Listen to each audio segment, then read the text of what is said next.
Welcome to another exciting episode of Unzip Reboot and Leave URL podcast. আজকে আমরা বাংলায় কথা বলবো। আজকে আমাদের সাথে যিনি রয়েছেন তিনি আপাতত আছেন বাল্টিমোর ইউএসএ। উনি পিএইচডি করেছেন ইলেকট্রনিক্স অ্যান্ড কমিউনিকেশন সিস্টেমসে আইআইটি খড়গপুর থেকে। কারেন্টলি উনি CEO Robolytics, visiting professor university of Maryland and 5টা এআই স্টার্টআপের অ্যাডভাইজার। কিন্তু এটাই শেষ নয়, উনি বছর দুয়েক হলো শুরু করেছেন জীবন ও জীবিকা বলে একটা not for profit organisation, mainly shaping Bengal's education. আর এটার নেতৃত্বে উনি আছেন এবং এটার লক্ষ্য হলো সেকালে স্কুল ও বোর্ড শিক্ষার মধ্যে ব্যবধান দূর করা। Please welcome doctor Biplab Pal, আমাদের বিপ্লব দা। বিপ্লব দা, কেমন আছো? Thank you Gautam. আমার মনে পড়লো যখন টেস্ট সিরিজটা চলতো আমি অস্ট্রেলিয়ান টাইমটা খুব খেয়াল রাখতাম, কারণ এই সময় খেলাটা শুরু হতো। বলো। True, true. আচ্ছা, তো তোমাকে আহ, অনেকেই চেনে ইন ফেসবুক, ইন লিঙ্কডইন, এবং বাংলাতে তুমি যে মানে কেরিয়ার কাউন্সেলিং বলো বা বিভিন্ন রকমের জিনিস যে তুমি বলো। তো আমরা মোটামুটি ওই জায়গাটাতেই ঘোরাঘুরি করব, কারণ এটার আরো কথা বলা, আরো এঙ্গেজমেন্ট দরকার। সো ফার্স্ট কোয়েশ্চেন তোমাকে, ফিউচারের পড়াশোনা, ঠিক আছে, সেখানে ধরো এআই বা ইঞ্জিনিয়ারিং বা হোয়াট এভার, এই যে ব্যাপারগুলো ওটা নিয়েও একটু বলবে। আর এই পিওর সাবজেক্ট যেগুলো, let's say maths or physics, আমি ম্যাথসের তুমি ফিজিক্সের, এগুলোর কি হবে বা এগুলোর গতি কি? দেখো, আমি একটা জিনিস বলি, তুমি রানাঘাট থেকে, আমি করিমপুর থেকে। আমি 40 বছর আগে করিমপুরে ওরকম গ্রামের স্কুলে পড়াশোনা করেছি, এবং কলকাতাও যে পড়াশোনা তখন খুব ডিফারেন্ট ছিল তা নয়। কিন্তু যেটা হলো, আমি কলকাতায় তো কোম্পানি ছিল, এবং কলকাতাতে 100 কাছাকাছি আমাদের এমপ্লয়ি ছিল, প্লাস তোমার অনেক পিএইচডি করা। আমি আর&ডিটা চালাচ্ছিলাম। তো সেটা করতে গিয়ে আমি আরেকটা কোম্পানি খুলি, সেটার নাম ছিল হচ্ছে ক্র্যাকিং আইটি জবস বলে। তো সেটাতে আমার লক্ষ্য ছিল যে যদি বাংলার ছেলেদের যারা বিটেক করছে, তাদেরকে যদি ভালো করে কোডিং শিখিয়ে যদি ভালো সফটওয়্যারে চাকরি দেওয়া যায়। তো এই কাজটা করতে গিয়ে আমার চোখ খুলে গেল। চোখ খুলে গেল মানে যেটা হতো আর কি, 2000 3000 ছেলে এক্সাম দিত এক একটা কোম্পানির জন্য, বা আমরা তাদেরকে আইটি ট্রেনিং দিতাম, তারপরে দেখতাম যে একবার দুজনও পাস করতে পারছে না, মানে 25%-ও তুলতে পারছে না। তাই আমি ভাবলাম যে কি হলো। তো কয়েকটা কলেজে আমি ঘুরলাম, ইঞ্জিনিয়ারিং কলেজে। ঘুরে দেখলাম যে তাদের যা মাথার যে বুদ্ধির অবস্থা, পেটে বোম মারলেও ব বেরোবে না। আমি বললাম, এটা কি রে বাবা, আমি তো মানে এখান থেকে পড়াশোনা করেছি 40 বছর আগে, কি অবস্থা হলো।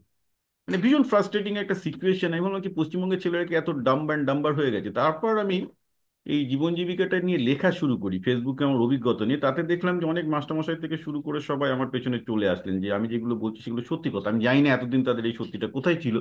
কিন্তু আমি যখন অনলাইন কাউন্সেলিং করানো শুরু করলাম বাচ্চাদের, সেটা করতে গিয়ে যেটা অবাক হয়ে দেখলাম সেটা হচ্ছে এই যে এখন পশ্চিমবঙ্গে সবকটা ছেলে 7টা 8টা টিউশনি করছে, খেলাধুলা ছেড়ে দিয়েছে। আগে ছেলে মেয়েরা তোমরাও জানো একটু নাটক টাটক করতো, গান টান শিখতো, নাচতো, আবৃত্তি করতো, রাইট, একটা সাংস্কৃতিক পরিবেশ ছিল। ওগুলো তো ছাড়া তো মেধা, মেধা মানে তো হবে হয় না, তাকে খেলাধুলা করতে হবে, তার একটা সাংস্কৃতিক চর্চা দরকার, তার সাথে সাথে পড়াশোনাটা এনজয় করবে। সেসব কিছু নেই, মানে ক্লাসে যাচ্ছে আসছে এই করছে। তো এটা করতে গিয়ে কি হচ্ছে, ক্লাস 8-এ যখন ছেলেগুলো পৌঁছাচ্ছে তাদের ব্রেন একদম ডেড, মানে সার্টিফাইড পাঠাবার জন্য একদম পুরো চলে গেছে। মানে এমন অবস্থা খারাপ, তুমি আমার ভিডিওতে দেখবে। আমি একটা মানে মেয়েকে জিজ্ঞাসা করছি যে যে কালকে তোমার রুটিনটা আমাকে বল, সকাল 6টা থেকে আহ, সেটা পর্যন্ত 2-3টে লাইন বলার পর বলতে পারছে না। তারা সিবিএসই তে নাকি সব 90% প্লাস পেয়ে চলে যাচ্ছে। তো লাভটা কি হবে? কেউ তো চাকরিতে নেবে না, রাইট? একটা নিজে বলতে পারছি না যে কালকে কি করবে। আমি এটা এটা নতুন কিছু না। আমি এমবিএ অনেক পাস করা অনেকে ইন্টারভিউ নিতে গিয়ে বলেছে, আচ্ছা ঠিক আছে, তুমি তো ঘুরে এসছো, তোমার আমি ফেসবুকে দেখছি তুমি পুরী থেকে ঘুরে এসছো, আমাকে বলো পুরীতে গিয়ে 5টা কি জিনিস দেখলে। বলতে পারছেন, একটা বলতে পারছেন। তো এইটার একটা ভেতরে গিয়ে আমি যেটা বুঝতে পারছি যে যেটা লার্নিং বলে যে বেসিক ব্যাপারটা থাকে, যেটা আমরা এআই ইউজ করি, এটা বাঙালিদের মধ্যে লার্নিং ব্যাপারটা পুরো ধ্বংস হয়ে গেছে। কারণ কি, লার্নিংটাকে কি হতো, তুমি বাবা মার কাছ থেকে শিখতে, বাজারে গিয়ে শিখতে, দোকানে গিয়ে শিখলে, রাইট, বন্ধুদের সাথে আড্ডা মেরে শিখলে, একটু দুষ্টুমি করে শিখলে, একটু আম চুরি করে শিখলে, সব থেকে লোকে শেখে কিন্তু, হ্যাঁ। ইয়েস। এখন সে এবার বই পড়ার ব্যাপারটা তো লাস্টে আমি আনবো, নাটক করতে গিয়ে শিখলে। এই যে শেখার বিভিন্ন ক্ষেত্রগুলো আগে ছিল বাচ্চাদের, সব ধ্বংস হয়ে গেছে। এখন কি হচ্ছে, শুধু টিউশনি মাস্টারমশাই, এবং তুমি দেখবে আমার এখানে এসে বলবে, হ্যাঁ আপনি এটা বলে দিন, আপনি এটা বলে দিন। তো আমি পরিষ্কার বলে আমি কিচ্ছু বলে দেবো না। আমার এখানে যা লিখে যে তো আপনার জীবন জীবিকা বইটা কোথায় পাওয়া যাবে, ওটা কিন্তু আমার প্রোফাইলে একদম লিঙ্কে দেওয়া আছে, এবং আমি বলবো না, ইউ ফাইন্ড ইট আউট। ব্যাপারটা কি হয়েছে, 40 বছর আগে বাঙালি যেমন ছিল, যেখানে আমরা পৃথিবীটা এগিয়ে গেছি, আজকে তো একটা মারাত্মক একটা রিভলিউশনের মধ্যে দিয়ে আমরা যাচ্ছি এর জন্য, যেটা তুমি বললে ফিউচার অফ এডুকেশন, সেখানে বাঙালিরা এডুকেশনে এগুলোর থেকে আরো পিছিয়ে গেছে, রাইট? আজকে গুগল বা ইউটিউব এগুলো তো 20 বছর হয়ে গেল এসছে, রাইট? তো ইউটিউবে এত ভালো ভালো এখন টিউটোরিয়াল আছে, গুগল উইকিপিডিয়ার সাহায্যে কিন্তু একটা ছেলে বইয়ের থেকেও যে কোনো ভালো ফিজিক্স ম্যাথামেটিক্স যে কোনো মেটেরিয়াল পেতে Yep. পারে। আর এখন তো চ্যাট জিপিটি আসার জন্য যেগুলো প্রো মডেল আছে, ও তো মানে যে আইটি যে অ্যাডভান্সের প্রবলেমও সলভ করে দিচ্ছে, মানে ইনফ্যাক্ট কারোর এখন আর কোনো মাস্টারমশাইয়ের কাছে যাওয়ার দরকার নেই। এবং সেটা আমরা ইউএসএ তে দেখতে পাচ্ছি যে আস্তে আস্তে যেগুলো টিউটোরিয়াল গুলো দিচ্ছিল কেউ যাচ্ছে না, because there are so much of free materials available, এবং চ্যাট জিপিটি মাস্টারমশাইয়ের মতো সবকিছু সলভ করে দিচ্ছে। যে কটা টিউটোরিয়াল বিজনেস ছিল ইউএসএ তে কোল্যাপস করছে, একের পর এক কোল্যাপস করছে। কিন্তু তুমি পশ্চিমবঙ্গের মাস্টারমশাইদের দেখো, তাদের কাছেই যাচ্ছে কিন্তু এখন। তো ব্যাপারটা কি দাঁড়াচ্ছে, যে লোকের একটু যে ছেলেগুলো যে একটা আধুনিক হওয়ার যে স্কোপ ছিল, যে অন্তত পড়াশোনাটা ঠিক আছে, যেটুকু ইতিহাস ভূগোল অঙ্ক ইংরেজি বিজ্ঞান পড়াচ্ছে গার্বেজ, আমি জানি আমাদের যে এখানে একটু তারা আধুনিক লার্নিং, কিন্তু মুশকিল হচ্ছে ওই গার্বেজটুকুও যদি লোকজন একটু ইউটিউব দিয়ে একটু চ্যাট জিপিটির মাধ্যমে একটু ইন্টারেস্টিং হইতে শিখতো, রাইট? আজকে তুমি যদি কলকাতায় একটা খুব অর্ডিনারি জিনিস বলো, যে একটু পাওয়ার পয়েন্ট বানিয়ে দিতে হবে, ওয়ার্ড ডকুমেন্ট করতে পারবে, আমি জানি না, কলকাতায় যদি তুমি বিজনেস চালাও, খুব সিম্পল আইটি স্কিল করে ঠিকঠাক করে একটু এক্সেল স্প্রেডশিটে মেনটেন করতে পারবে, সেইটুকু স্কিল পর্যন্ত কারণ নেই। অথচ এখানে নাকি লাখে লাখে বেকার ঘুরে বেড়াচ্ছে, সব এমএ বিএড পাস করে 3,000 টাকার মাইনে প্রাইভেট স্কুলে পড়াবে, ঠিক আছে? তো ন্যাচারালি মেয়েদের মধ্যে একটা বিশাল ডিপ্রেশন তৈরি হয়েছে। তো এইটা একটা আমি বলতে পারি যে ওয়েস্ট বেঙ্গলের ক্ষেত্রে একটা মহামারী রূপ নিয়েছে, কারণ বাঙালি হিন্দুরা বিশেষত তাদের বাবা মারা চাকরি করতে বলে ছোটবেলা থেকে, ব্যবসা জিনিসটা বোঝে না। ফলে সেলস স্কিল, কমিউনিকেশন স্কিল তৈরি হয় না। আগে কি হতো, আগে বাবা মা চাকরি করলেও কিন্তু ছেলে পেলে যেহেতু নাটক করতো, দুষ্টুমি করতো, সব তো প্রাইভেট স্কুল ছিল না, পাবলিক স্কুল। আর পাবলিক স্কুলের সবচেয়ে ভালো ব্যাপারটা কি জানো তো, সরকারি স্কুলের পড়াশোনা হয় না। এই পড়াশোনা না হওয়াটা সবচেয়ে ভালো ব্যাপার, আমি বারবার করে বলেছি, বাবা আমার মাথায় কেন ঢোকে না যে পড়াশোনা না হওয়াটা তো ভালো ব্যাপার, বোঝে না। তার কারণটা হচ্ছে কি, পড়াশোনাটা না হলে দুটো জিনিস হয়। এক হচ্ছে তুমি কি করবে, স্কুলে গিয়ে আমরা স্কুল করতাম, বন্ধু বান্ধবের সাথে আড্ডা মারতাম, ক্রিকেট খেলতাম, এই এই যে সোশ্যালাইজেশনটা হতো, স্কিলগুলো বাড়তো, এই একটু দুষ্টুমি করে এর দোকানে ঢোকা হতো, এই করা হতো, this is required. Second thing হচ্ছে কি, তোমাকে তাহলে তুমি জানছো যে স্কুলে কিছু পড়াশোনা হবে না, মাস্টারমশাইদের কাছ থেকে প্রত্যাশা নেই, মাস্টারমশাইরা কোনো চাপ দিচ্ছেন না, বাড়িতে এসে তোমাকে কিন্তু নিজেরটা নিজে করতে হবে, এটা আমরা জানতাম যে আমাদের নিজেরটা নিজে করতে হবে, কেউ পড়াবে না। তো সেই জায়গাটা একটা সেলফ স্টাডি করার একটা স্কোপ তৈরি হতো। আর এখন কি হচ্ছে, যে প্রাইভেট ইঞ্জিনিয়ার, এই যে প্রাইভেট যে যত তোমার ইংলিশ মিডিয়াম স্কুলগুলো গড়ে উঠছে, যেমন তোমার রানাঘাটেই বলো, এখন তো দেখছি করিমপুর বা এসব জায়গাতে হয়ে গেছে, এগুলো সব এক একটা কিন্তু ক্রিমিনাল সিন্ডিকেটের অংশ। তুমি যদি দেখো যে স্কুলগুলো কারা চালে মানে তৈরি করেছে, তাদের তুমি যদি স্ক্যান করো দেখবে সব সব আমি একদম ওপেনলি বলছি, কোনো না কোনো ভাবে খুব আছে, খুব কিছু আছে যারা ভদ্র শিক্ষানুরাগী, ম্যাক্সিমাম কিন্তু স্কুলগুলো তৈরি করেছে অপরাধ জগতের সাথে যুক্ত লোকজন। এবং যারা অপরাধটা এইভাবে তারা বাড়াচ্ছে, এটা হোয়াইট কালার ক্রাইম হয়ে গেছে, যে স্কুলে 3,000 টাকা মাইনে টিচার নেবে, সেই টিচার অ্যাকচুয়ালি ঠেসে সব সিবিএসই বোর্ডের ঠেসে অ্যাসাইনমেন্ট সব ছাত্রদের দেবে, এবং ছাত্রদের সেই অ্যাসাইনমেন্ট টিচারের কাছে গিয়ে চলতে হবে, তো টিচারকে বলবে তোমাকে 3,000 টাকা মাইনে দিচ্ছি, তুমি 30,000 টাকা ছাত্রদের কাছ থেকে তুলে নাও। এবার এই প্রসেসটাতে ক্ষতিটা যেটা হচ্ছে, একটা ছাত্রের কিন্তু একদম সকাল 6টা থেকে 9টা পর্যন্ত একদম অকুপাইড হয়ে যাচ্ছে। And this is disaster. And বাবা মা তো এত মূর্খ, আর ওয়েস্ট বেঙ্গল মূর্খ হবে না কেন? দেখো এখানে যেহেতু সিপিএম এর 34 ইয়ার্সের জন্য সমস্ত ভালো ছেলেগুলো বেরিয়ে যেতে বাধ্য হয়েছে। দেখো সব জায়গাতেই মাইগ্রেশন হয়, কর্ণাটক হায়দ্রাবাদ সব জায়গায়, তো পশ্চিমবঙ্গে মাইগ্রেশন ইজ টোটাল। একটা বুদ্ধিমান লোকের পশ্চিমবঙ্গে টিকে, ফলে গোটা রাজ্য, যেটা একসময় বলা হতো যে ইন্টেলেকচুয়াল ক্যাপিটাল অফ ইন্ডিয়া, সেটা আজকে টোটাল মানে বিহারের থেকেও অধম গভর্নমেন্ট ক্যাপিটাল অফ ইন্ডিয়া তৈরি হয়ে গেছে, তাই এবার মানে এত নির্বোধ বাবা মা আমি কখনো দেখিনি, সেটা দেখছি না যে চোখের সামনে ছেলেটা 6টা থেকে 10টা পর্যন্ত, আমি প্রচুর কমেন্ট পাই, হ্যাঁ আমার ছেলেটা এত ইয়ে করে টিউশনি করে হাঁপিয়ে পড়ছে, কখন শিখবে কি শিখবে, মানে এইটুকু বোঝার অবস্থায় নেই যে একটা ছেলের মানে পুরো ব্রেন ড্যামেজ হয়ে যাচ্ছে বিকজ, বা একটা মেয়ের ব্রেন ড্যামেজ হয়ে যাচ্ছে বিকজ এইভাবে জোর করে তাদেরকে। বাট শেখাচ্ছে কারা, যেসব টিচাররা শেখাচ্ছে তারাও তো কোয়ালিফাইড। আমি ম্যাক্সিমাম যেসব ইংলিশ মিডিয়াম স্কুলের ইংলিশের যারা টিচার আছে, তাদের একটা সিঙ্গেল লাইন কনস্ট্রাক্ট পর্যন্ত কারেক্টলি করতে পারবে। তো ফলে ওভারঅল পশ্চিমবঙ্গে যেটা হয়ে গেছে, এই পুরো শিক্ষার ব্যাপারটা এই করোনা ভাইরাসের কোভিডের থেকেও একটা বড় রকমের প্যান্ডেমিক। এখন যারা প্রকৃত শিক্ষা অনুরাগী মাস্টারমশাই যারা বোঝার, তারা বুঝছেন, আমি তো এগুলো নিয়ে লিখেছি, আমি নতুন কিছু বলছি না। আমি সেগুলো চোখের সামনে লোকজনকে ভিডিওতেও দেখিয়ে দিয়েছি। কিন্তু প্রবলেম যেটা হচ্ছে সেটা হচ্ছে কি, যে একটা বড় অংশের অভিভাবক কিন্তু এটা বুঝতে পারছেন না যে তাদের ছেলেমেয়ের জীবনে কি ক্ষতি হচ্ছে। এবার তোমার দ্বিতীয় প্রশ্নে আসি, যে যে এই যে পড়াশোনাগুলো করে হবেটা কি, ঠিক আছে? তুমি যদি দেখো সরকারি চাকরি, আমি একটা কথা বলছি, আমরা যখন ছিলাম, যখন 95-এ আমাদের যদি কেউ সরকারি চাকরির জন্য বসতো, তার প্রবাবিলিটি ছিল 1%, 1 in 100। আমি তোমাকে নাম্বার বলে দিচ্ছি যদি বসতে। এখন জেনারেল ক্যাটাগরিতে সেটা দাঁড়িয়েছে 1 in 2300। ঠিক আছে? এরপর দেখো, সরকার তো চায় কি, আজকের দিনে যেটা পৃথিবীতে সব জায়গায় যে পলিটিক্সটা চলছে, সেটা কিন্তু ইউবিআই কাছাকাছি, অর্থাৎ ইউনিভার্সাল বেসিক ইনকাম, তো এই ভাতাই দিতে হবে সবাইকে, সে কেন্দ্রীয় সরকারও আমেরিকা তো তাই চলছে, সমস্ত ভাতা দাও। কারণ অধিকাংশ মানুষকে শিক্ষা তো দিতে পারছে না ঠিক করে, যাতে লোকগুলো যে নিজে করে খাবে এবং অর্থনীতিতে যাবে, সেই জিনিসটাই কিন্তু কারো কোনো নজর নেই। It is the very sad fact.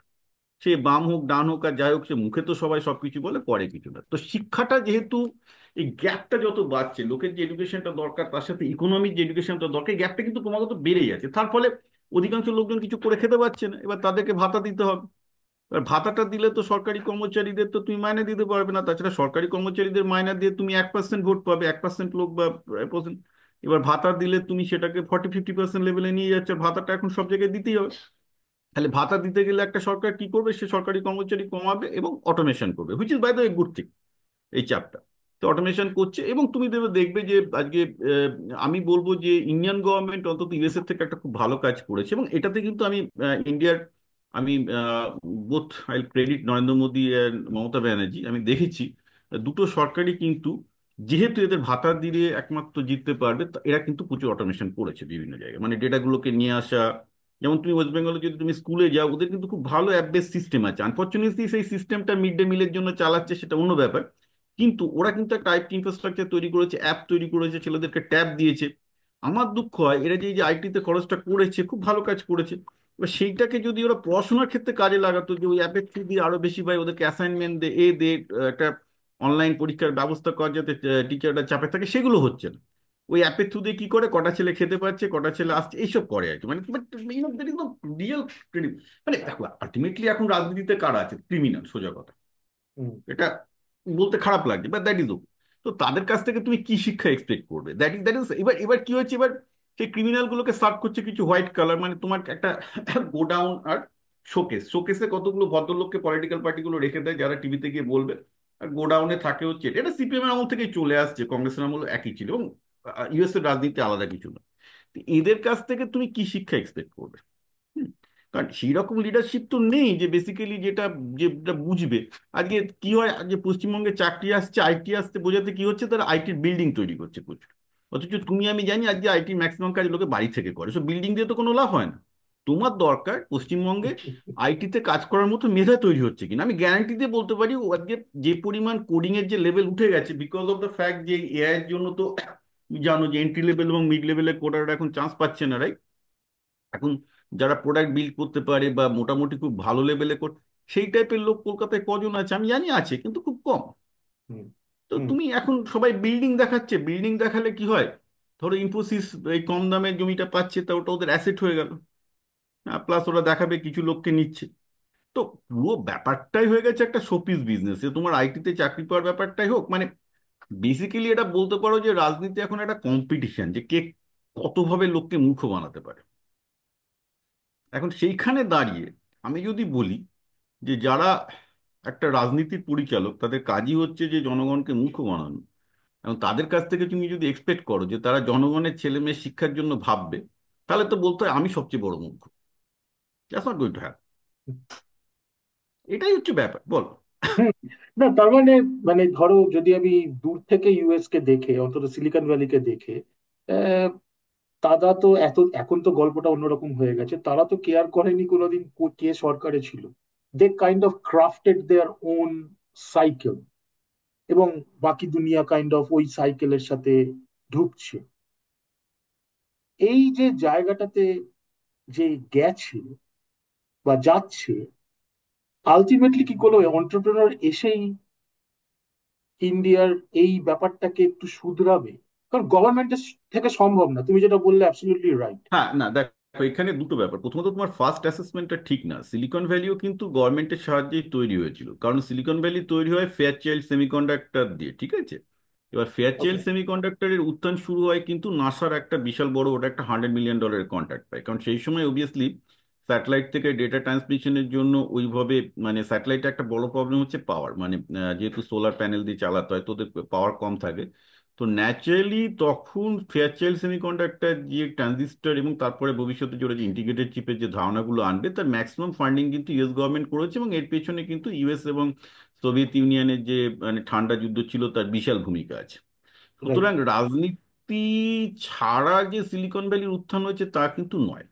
In fact ওকে। তুমি যদি গুগল বা ফেসবুকের উত্থানও দেখো, তার পেছনেও রাজনীতির ভূমিকা আছে। আমি সেটা ডিটেলসে যেতে চাই না, সেটা আরো ডিটেলস হয়ে যাবে। কিন্তু হ্যাঁ, ফেয়ারলি এখন যেটা হচ্ছে সিলিকন ভ্যালির ব্রহ্মা বিষ্ণু মহেশ্বররা মানে যেভাবে ট্রাম্পের পেছনে দাঁড়াচ্ছে, সেই সিচুয়েশনটা ছিল না। হুম। খেলাটা তলায় তলায় হতো, যেটা বললাম আর কি, মানে খ্যাম্পটনাসটা এখন এটা প্রকাশ্যে চলে আসছে আর কি, এই ব্যাপারটা এখন। আহ, এই ব্যাপারটা তুমি যদি ইন্ডিয়ার কেতে দেখো, ইন্ডিয়ার ক্যাপিটালিজম নিয়ে একটু সমস্যা আছে। ইনফ্যাক্ট আমরা হয়তো নকশালদেরকে খুব ইগনোর করি, কিন্তু ভারতের যারা তোমাদের খুব হার্ডকোর কমিউনিস্ট বা নকশাল বল, ওরা কিন্তু একটা ভালো জিনিস বলে, যে প্রত্যেকটা ক্যাপিটালিজমের চরিত্র কিন্তু এক নয়। হুম।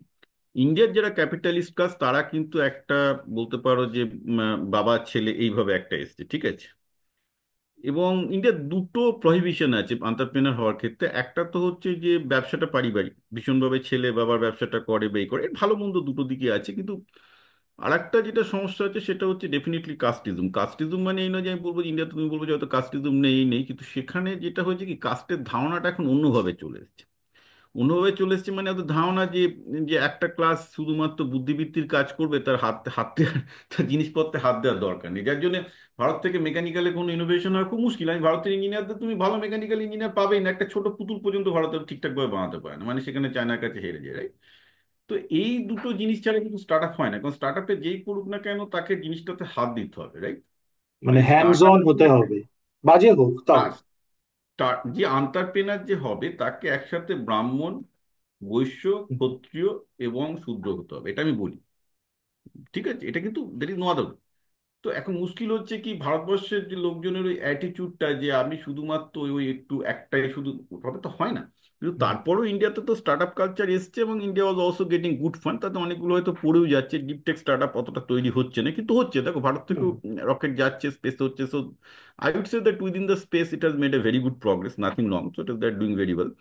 কিন্তু সমস্যা যেটা হচ্ছে, ইন্ডিয়ান স্টার্ট আপগুলো যে প্রবলেমটা ফেস করছে, যেহেতু আমি ইন্ডিয়ারও প্রচুর স্টার্ট আপ ফাউন্ডারের সাথে আমি করেছি, তারাও কিন্তু এই এডুকেশনের জন্য ভীষণ সাফার করছে।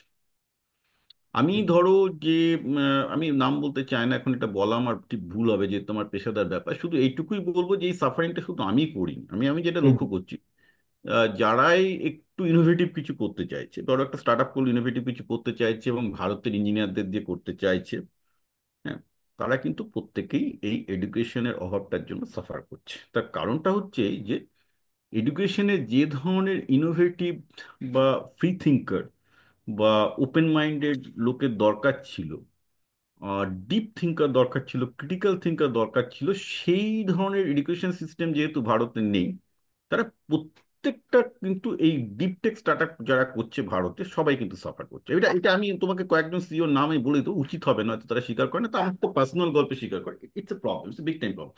যেটা কিন্তু আমেরিকার প্রবলেম, কারণ আমেরিকার এডুকেশন সিস্টেমে যেটা হয়, সবসময় ছেলেটাকে ছেড়ে দেওয়া হয়েছে, তারা নিজেদের মতো করে অ্যাসাইনমেন্ট করছে, তারা, তুমি জানো যেটা বাইরে যেটা হুম। হচ্ছে, সে সে তাকেই তাকেই হ্যাঁ, এটা মনে হতে পারে যে তাদের হয়তো অঙ্কের জ্ঞান বা এটা কম, মানে তাদের হয়তো ট্র্যাডিশনাল যে টেকনিক্যাল স্কিলটা আমাদের ছিল ম্যাথামেটিক্স বা ফিজিক্সের, ওদের কিন্তু অনেক কম। আমি আমার সমস্ত দেখতে ছেলেগুলো কিন্তু ওভার দ্য টাইম তুমি যদি ওদের প্রবলেম দাও, ওরা কিন্তু চিন্তা ভাবনা করে ঘুরে এসে বলে প্রবলেমটা সলভ করার চেষ্টা করবে, এই করবে। সেইটা কিন্তু আমাদের ইন্ডিয়ানদের মধ্যে কম আছে। তো এই দুটো জিনিসের পার্থক্যটা কিন্তু একটা বিশাল। এবার তুমি যে প্রশ্নটা করেছিলে যে ফিজিক্স কেমিস্ট্রি ম্যাথামেটিক্স এবার ইঞ্জিনিয়ারিং যাই বলো না কেন, এগুলো পড়ে কিছু আর হবে কিনা, লাভ আছে কিনা? মানে হ্যাঁ, মেইনলি ধরো পিওর সাবজেক্ট যেগুলো, মানে হ্যাঁ। যেগুলো তো তো অ্যাকচুয়ালি এইটা ফাউন্ডেশন। এইটাতে, হ্যাঁ, এইটাতে নিয়ে আমরা প্রচুর চিন্তা ভাবনা করেছি। পিওর সাবজেক্ট নেই, ইঞ্জিনিয়ারিং যে কোনো সাবজেক্ট। অ্যাকচুয়ালি তুমি যদি দেখো যেভাবে এখন মানে যে নতুন যে চাকরিগুলো তৈরি হচ্ছে AI এর জন্য, সেখানে কিন্তু হিউম্যান ইন দ্য লুপ বলে একটা কথা এসেছে। হুম। সমস্ত AI মডেলের টেস্টে human in the loop. AI মডেলগুলো কি করে টেস্ট করা হয়, তার টেস্টিং ফ্রেমওয়ার্ক কি করে তৈরি করে, এগুলো নিয়ে যেহেতু আমার মানে এটাই আমার সাবজেক্ট, এগুলো আমি ছাত্রদেরকে পড়াচ্ছি বা তাদেরকে শেখাচ্ছি বা এগুলো করছি। একটা জিনিস খেয়াল রাখতে হবে, এই human in the loop testing এর ক্ষেত্রে কিন্তু যেটা দাঁড়াচ্ছে সেখানে কিন্তু ফিলোসফির ভূমিকা অনেক আছে, অত এই সাবজেক্টটা পড়ানোই হয় না। হুম হুম। হ্যাঁ, এই যে আমরা যে বলছি লজিক্যাল মডেল, তুমি যদি লজিক্যাল মডেলের ধারণাগুলো দেখো সেক্ষেত্রে লজিকের যতগুলো, ধরো তোমার 8 different types of ethical logic আছে, রাইট? মিক্স লজিক আছে, এগুলো সবগুলোর কিন্তু টেস্ট কেস ক্রিয়েট করতে হয়। মানে তুমি যদি ভাবো যে একটা থিঙ্কিং তুমি এআই মডেল তৈরি করো, আবার তার সাথে সাথে ম্যাথামেটিক্যাল থিঙ্কিং এর জন্য তোমাকে আর আলাদা করতে হয়। এখন যেটা হয়েছে তোমার ধরো ডিপসিকের জন্য যেটা হচ্ছে, বাই ডিপসিকের আগে ওপেনএআই তাই করছিল, মিক্সচার অফ এক্সপার্ট মডেল আমরা যেটাকে বলি আর কি।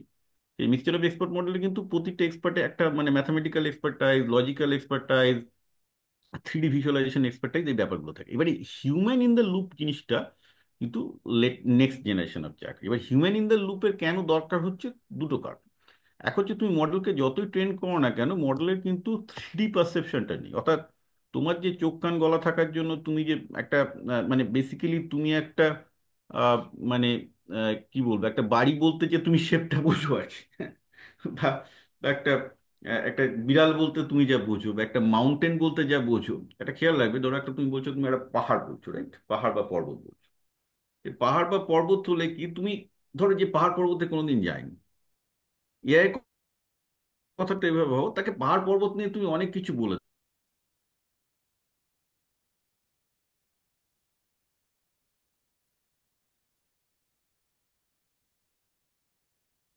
কাঞ্চনজঙ্ঘাতে গেছে, তার কাছে কিন্তু ওটা একটা অন্যরকম একটা ফিলিং এর ব্যাপারও আছে। রাইট, ইট আহ, জাস্ট মানে তুমি আটকে গেছিলে, আবার এলে, ঠিক আছে। হ্যাঁ। আচ্ছা, হুম ব্যাপারটা আমি যেটা বলতে চাইছি যে what is the difference between AI and human being, and কেন হিউম্যান ইন এআই লুকটা লাগে।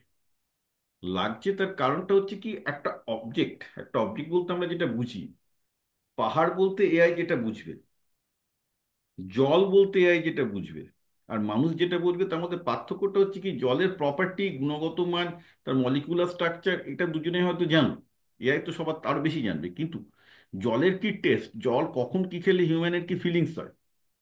পাহাড়টা তুমি বসন্তকালে গেলে তোমার কি ফিলিং হয়, শীতের সময় গেলে কিরকম ফিলিং হয়, মানে এই যে তোমার ইন্টারনাল যে অনুভূতিগুলো, এটা তো এআইকে তুমি দিতে পারবে না, কারণ এআই না কনসাসনেস নেই, ফিলিং নেই। না, তাহলে দেখো। এটার একটা ভালো অ্যানালজি আমি পেয়েছিলাম যে বাবা মার পড়াশোনা থাকুক না থাকুক, 2-3 বছর এমনি এমনি করে একটা বাচ্চা কিন্তু একটা ভাষা শিখে যাচ্ছে। হুম। এআই কে শেখানোর জন্য মানে গুষ্টির পিন্ডি দিতে হচ্ছে, তারপরেও ঠিক শিখছে না। সো ইটস হ্যাঁ, কাইন্ড অফ না, লাইক দ্যাট। সেটা শিখুক। এবার তার দেখো এআই নো ডাউট বাংলা ইংরেজি এখন আমাদের থেকে অনেক বেটার লেখে, কিন্তু ভাষাটা ওরা বেটার লিখবে। তাহলে হিউম্যান ইন লুপ এবার এই হিউম্যান ইন লুপের ব্যাপারটার জন্য কি হচ্ছে, এই যে 3D পারসেপশনটা তোমার তৈরি হলো না মানুষের, এর জন্য আমি নিজেও দেখছি এই ব্যাপারটা যে, বাই দ্য ওয়ে, এখন যেসব তোমার এই এই এক্সপার্ট মডেলগুলো আসে, ধরো তাতে ম্যাথ 500, ম্যাথামেটিক্যাল অলিম্পিয়াড ইত্যাদি সমস্ত প্রবলেম যেগুলোকে ট্রেন করানো হচ্ছে, সমস্ত গ্র্যাজুয়েট লেভেল ম্যাথ প্রবলেম দিয়ে, ফিজিক্স প্রবলেম দিয়ে তুমি টেস্ট করাচ্ছ। ম্যাথ ফিজিক্স প্রবলেম তো সব করে দিচ্ছে, কোনো অসুবিধা নেই, যে কোনো প্রবলেম তোমার করে দেবে। কিন্তু যেটা পারছে না সেটা হচ্ছে, তুমি যদি ইভেন ওটাকে ক্লাস 4 থেকে ক্লাস 8-এর যদি কোনো একটু টুইস্টেড প্রবলেম দাও, যেখানে একটু জিওমেট্রিক্যাল ভিজুয়ালাইজেশনের ব্যাপার আছে, কমন সেন্স লাগানোর ব্যাপার আছে, ও একটু ঘাবে যাবে। এটা আমি বহু জায়গায় দেখতে পাচ্ছি এবং এই প্রবলেমটা হচ্ছে। শুধু তাই নয়, আমরা যারা প্রফেশনাল কাজ যখন করছি, কারণ আমি এআই বলতে পারো 90 কেন আমি প্রায় অলমোস্ট 100% কাজই এআই জেনারেটেড আউটপুট তৈরি করছি। সমস্ত ডেটা অ্যানালিটিক, আমাকে লোকে প্রশ্ন করে, দাদা ডেটা অ্যানালিটিকের কাজটাও যাবে? আমি বলি হ্যাঁ যাবে বাবা, ডেটা অ্যানালিটিকের জন্য অলরেডি অনেক অটোমেশন সফটওয়্যার চলেছে, কোনো অসুবিধা নেই। কিন্তু এই কাজগুলো করার সময় যেটা দেখতে পাচ্ছ, কিন্তু কিছু না কিছু ইনভেরিবলি ভুল করছে, ওকে ভুলটাকে ধরিয়ে দিতে হচ্ছে। এবং ভুলগুলো তুমি যদি দেখো করছে, ভুলগুলো কিন্তু লজিকের ভুল নয়। হুম তোর মতো করে লজিকটা দেখেছি, আমি দেখেছি ও যে ভুলগুলো করে তার পেছনে ওর নিজস্ব লজিক আছে, এই নয় যে কোনো ইলজিক্যাল কাজ করেছে। কিন্তু ও লজিকে ভুলটা কেন করলো এর ক্ষেত্রে, কারণ ও কোনো না কোনো কমন সেন্স বা কোনো একটা ভিজুয়ালাইজেশনের একটা একটা ডিফারেন্স হয়ে গেছে। ঠিক আছে? তো এই যে ব্যাপারটা, যার জন্য হিউম্যান ইন দ্য লুপকে কিন্তু কেউ কাটাতে পারবে না, এটা সম্ভব না। কিন্তু ব্যাপারটা কি হচ্ছে, আগে যেখানে 10 জনের দরকার হতো, এখন সেখানে একজনেরই দরকার হচ্ছে। এবার এই যে একটা লোককে হতে হবে, তুমি বুঝতে পারছো তাকে কি পরিমাণ শার্প হতে হবে। হুম। তাকে ফিলোসফি পড়তে হচ্ছে, তাকে অঙ্ক বুঝতে হচ্ছে, তাকে ফিজিক্সও বুঝতে হচ্ছে, তাকে ল্যাঙ্গুয়েজও খুব ভালো করে বুঝতে হচ্ছে, তাকে তার কমন সেন্স 3D পারসেপশনও তাকে ডেভেলপ করতে হচ্ছে, যেগুলো আগে কিন্তু আমরা কখনো পাত্তা দিইনি আর কি। তো যার জন্য গুগলের সিইও এরিক স্মিথ খুব ভালো কথা বলেছে, যে আজ থেকে 200 বছর আগে যখন বিজ্ঞানটা তৈরি হয়নি, তখন কি ছিল? তখন কিন্তু কাউকে ফিজিসিস্ট, কেমিস্ট এই কথাগুলো তো ছিল না। 200 বছর আগে ছিল ফিজিসিস্ট, কেমিস্ট, ইঞ্জিনিয়ার, কিছু ছিল না, মেকানিক্যাল কিছু ছিল না। কি ছিল? তাদেরকে আমরা সবাই ফিলোসফার বলতাম। যার জন্য আমাদের বলি যে ডক্টর অফ ফিলোসফি। ইয়া। কি না, তাকে সব ব্যাপারে জানতে হবে, আরো পলিম্যাথ, যে তাকে সব ব্যাপারে জানতে হতো। যে যে যে বেসিক্যালি সে দর্শনও জানছে, সে মানে যেই যেই ফিলোসফি জানে, সেও লিটারেচার জানছে। তো এই ব্যাপারটা ফিরে আসছে। কারণটা কি হচ্ছে যে তুমি যত স্প্যানটাকে বাড়াবে, মানে এই পলিম্যাথর যে স্প্যানটাকে বাড়াবে, যে তোমাকে ল্যাঙ্গুয়েজও দখল রাখতে হবে, অঙ্কও দখল রাখতে হবে, তবেই কিন্তু তুমি এআই এর এই ভুলগুলোকে বুঝতে পারবে। কারণ হিউম্যান ইন দ্য লুপ হওয়াটা খুব কঠিন কাজ। কারণ এআই যে কোথায় ভুল করছে, এই করছে, এর জন্য যে তোমার যে লেভেলে পারসেপশন নলেজ থাকা দরকার, সেটা কিন্তু 99%, কেন 99.99% লোকজনের মধ্যে নেই, and that is the problem. তাহলে দুনিয়াটা কিভাবে চলবে? কিছু কিছু লোকের হাতে অত্যাধিক টাকা আসবে, অলরেডি সেটা হয়েও গেছে, এটা নতুন কিছু না, হচ্ছে, আমরা ক্রমাগত দেখতে পাচ্ছি। কিছু কিছু লোক ডেফিনেটলি প্রচুর টাকা ইনকাম করবে, যাদের এই ক্যাপেবিলিটিটা আছে। আর যাদের নেই তারা বসে ভাতা পাবে, তাদেরকে ইউনিভার্সাল বেসিক ইনকাম ছাড়া দরকার হবে না, কারণ তারা জবে কোথাও ইকোনমিতে ফিট করতে পারছে না ঠিক করে, রাইট? আর একটা টাইপের জেনারেশন তৈরি হবে যারা প্রোডাক্ট বিল্ডার। অর্থাৎ যারা তুমি কিন্তু আজকের দিনে এআই কে কাজে লাগিয়ে খুব ছোট্ট ছোট্ট সুন্দর প্রোডাক্ট নিজেই তৈরি করতে পারো। মানে আমি সেগুলো বেচি না, আমার কিছু কিছু জিনিস আমি নিজেই তৈরি করেছি, যেগুলো আমার নিজের প্রোডাকশন, আমার নিজের মানে কাজে লাগে। যাতে আগে আমার যেখানে হয়তো 30 দিন লাগতো, সেই কাজগুলো আমি এখন কয়েক ঘন্টায় করে ফেলছি। একটা প্রপোজাল লেখা, তৈরি করে, এগুলো এগুলো আমি নিজে নিজে এআই লাগিয়ে দেখছি যে যে কেউ তৈরি করে ফেলতে পারছে। এই প্রোডাক্টগুলো বেচারও কোনো দরকার নেই। আবার দেখছি অনেকে সেগুলো বেচারও চেষ্টা করছে, আমি ওসব কিছু করছি না। আমি দেখছি যে না, এগুলো তো আমার কাজে লাগছে, ঠিক আছে। এইবার মানে এআই কাজে লাগিয়ে এত ডিফারেন্ট টাইপস অফ তুমি প্রোডাক্ট তৈরি করতে পারবে, যেটা so useful for human being, for yourself. তুমি সেগুলোকে ইচ্ছা করলে সেগুলোকে নিজের প্রোডাক্ট হিসেবে করে অন্যকে সার্ভিস হিসেবেও দিতে পারো, যেটা আমি করি, বা তুমি সেটাকে প্রোডাক্ট করেও দিতে পারো। তো প্রোডাক্ট বিল্ডারদের একটা সুবিধা চলে আসছে। এবার তুমি বলো যে প্রোডাক্ট বিল্ডারের জন্য তো তোমার অনেকে জিজ্ঞাসা করে যে আপনি বলছেন যে কেন ব্যবসা করার জন্য উৎসাহিত করছেন। দেখো, এখন এমন ব্যাপার হয়ে গেছে, আগে আমার যে কাজ করার জন্য আমার একটা গ্রাফিক্স ডিজাইনার ছিল, আমার ব্লগার লেখার লোক ছিল, আমার ডেটা সায়েন্স করার জন্য মানে এক্সেল স্প্রেডশিট থেকে ডেটা সায়েন্স করার সব লোক ছিল। এখন তো আমার কিছুই লাগছে না, সব তো আমি মানে বেসিক্যালি মানে আমার এআই সিস্টেমকে দিয়ে দিচ্ছি, প্রপোজাল লেখার লোক এখন কিছুই লাগছে না। Your self can do everything, right? তো কি দাঁড়াচ্ছে ব্যাপারটা, পুরো ব্যাপারটা যে একটা লোক কিন্তু সেলফ সাস্টেনিং বিজনেস, তার অ্যাকাউন্টিং থেকে শুরু করে সবকিছু নিজে করতে পারবে। তার কিছু কনসালট্যান্ট লাগবে, অফকোর্স কিছু কিছু ব্যাপারে কিছু কনসালট্যান্ট হলে সাহায্য হয়। কিন্তু মানে আমি নিজেই দেখছি তো, যেখানে একটা সফটওয়্যার টিমে 40 জন লাগতো, আমি নিজেই অনেক জায়গায় এইসব কাজ করছি, যে সফটওয়্যার টিমে 40 জন লাগতো, আমি তো দেখছি 3-4 জনের কাজটা হয়ে যাওয়ার কথা এখন যে অবস্থা। হ্যাঁ, কিন্তু হয়তো মালিক জানে না যে এআই কতটা অগ্রগতি হয়েছে, যার জন্য এসব অটোমেশনের জন্য করবে। তো যার জন্য এন্ট্রি লেভেল, মিড লেভেল যারা ইঞ্জিনিয়ার বা মোস্টলি যারা কোডার, তাদের জন্য তো খুব খারাপ সময় আসছে, কোনো সন্দেহ নেই। কিন্তু পাশাপাশি যারা যার জন্য আমি দেখবে যে আমি সপ্তাহে 2 দিন এখন ক্লাস নিচ্ছি, স্যাটারডে সানডেতে। তো স্যাটারডেতে আমি শেখাই যে এআই দিয়ে কি করে নিজের এডুকেশন স্কিলগুলোকে বাড়াবে, আর সানডেতে শেখাই বিজনেস স্কিলগুলো, কমিউনিকেশন স্কিল, এক্সেপ্ট। এই যে আমি যে ক্লাসগুলো নিচ্ছি না স্যাটারডে সানডেতে, এইগুলো যারা মাস্টার করতে পারবে, 2 দিন বাদে ওরাও কিন্তু নিজেদের মতো করে এইসব প্রোডাক্ট চিন্তাটা করতে পারবে, যে আমি কি করে নিজের কাজটাকে ঠিকঠাক, they are the people that will be required. এবার তারা চাকরিও করতে পারে ইচ্ছা করলে, বা তার ইচ্ছা করলে ব্যবসাও করতে পারে। আমি কেন লোকজনকে ব্যবসার জন্য উৎসাহিত করি? কারণ যে ব্যবসা করতে পারে সে চাকরি করতে পারে, যে চাকরি করতে পারে সে কিন্তু ব্যবসা করতে পারে না, এটা খেয়াল রাখবে। Very true. And that is people, West বেঙ্গলের লোকজন সেটুকু বোঝার মতো মাথায় বুদ্ধি নেই। আমি তো বলছি একটা টোটাল ইডিয়েট জন, মানে আমরা একটা কি বলবো, একটা বামপন্থী প্রভাবে একটা টোটাল ইডিয়েটিক মানে জেনারেশন আমরা তৈরি করেছি। I am so ব্ল্যাটেন্ট about it. আমি বারবার করে বলি যে বিজনেসের স্কিলগুলো শেখো। কেন শেখো? কারণ বিজনেসের স্কিলগুলো শিখলে বিজনেস তো করতে পারবে, চাকরির জীবনও ভালো করবে। আর যদি শুধু চাকরির জন্য প্রিপারেশন নাও, চাকরি পাবে কি পাবে না। এই যে আমাদের একটা গ্রুপ আছে ফেসবুকে, প্রবাসী ভারতীয়দের 100, প্রায় 2 লাখের কাছাকাছি লোক আছে। সবসময় দেখবে 10-এর কি পরিমাণ লে অফ হচ্ছে। মেটা, গুগল, ফেসবুকে অনেক ফ্যাঙের লোকজন আছে, অনেকে আছে এদের কান্নাকাটি করছে, কেন ইউএসএ তে এলাম, কি হলো, এখন কি করব, 60 দিনের মধ্যে যদি চাকরি না পাই আবার ফিরে যেতে হবে, রাইট? মানে মাহেম যাকে বলে, একদম পুরোপুরি ইয়ে পড়ে গেছে। তারপর ট্রাম্পের এইসব নতুন রেস্ট্রিকশনগুলো আরো সমস্যা করছে। ইটস ভেরি প্রবলেমেটিক প্রবলেম কিন্তু। তো এদের কি হয়েছে, they have no second thinking, যে চাকরির বাইরে যে বিজনেস করেও তারা খেতে পারে, এবং বিজনেসের স্কিলগুলো থাকলে এই ব্যাপারটাই এদের কারোর মাথায় নেই। হুম। মানে হুম। ছোটবেলা থেকে যে তুমি একটা বাঙালি এন্টারপ্রেনার হয়েছো শুনে খুব ভালো লাগলো, বিকজ ইউর এক্সেপশন।